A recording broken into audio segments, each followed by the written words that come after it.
Good morning, magandang tanghali at nandito tayo ngayon sa San Miguel para mag-vlog. Papakita ko lang sa iyo yung lugar ng San Miguel. At ayan, nandito tayo malapit sa munisipyo. Ayan titignan natin.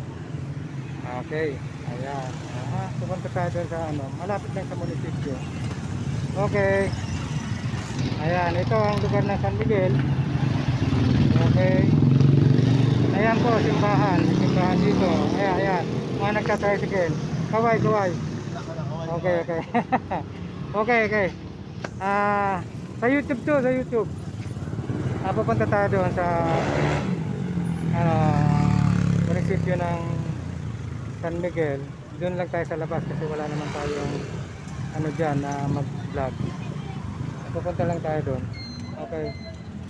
Ito po pala ay malapit sa ayan, okay. Ayan, lalakad lang tayo papunta roon. Ito, ayan. Ayan, ito, simbahan. Simbahan dito, malapit sa munisipyo. Ayan. Malaki rin po itong San Miguel. At ito po kasi malayo sa highway. Pasukin po itong San Miguel. Papasok po kayo. Bali ito yung sa loob ng San Miguel, yung highway yung po sa labas. Ayan po yung simbahan nila. Ayan ito yung simbahan ng San Miguel.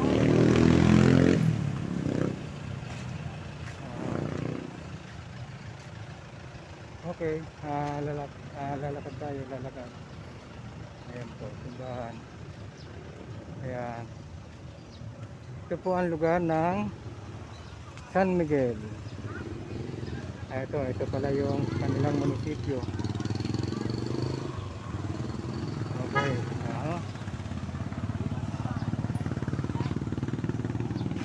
Ayan.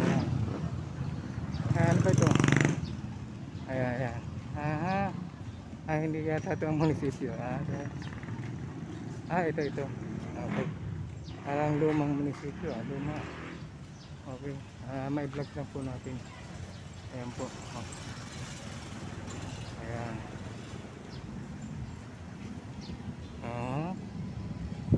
Ayan po. Ito pala po yung kanilang munisipyo. Ayan. Meron po yun Ayan. Okay. Parang lumang munisipyo. 1874. Ayan po. Ito ba yung munisipyo? Munisipyo na San Miguel? Parang luma na din talaga, no? Pero pa rin sila, it pa rin talaga. Oo. Wala pong bago. Tapos may highway.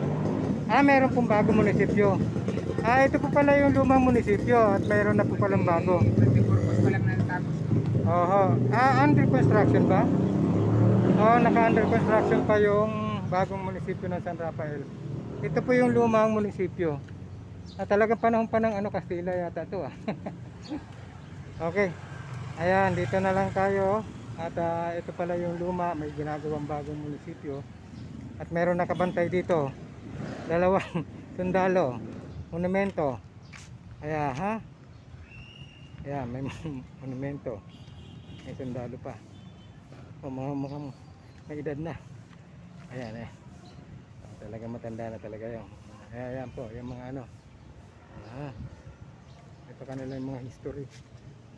Ang history. Ayan po.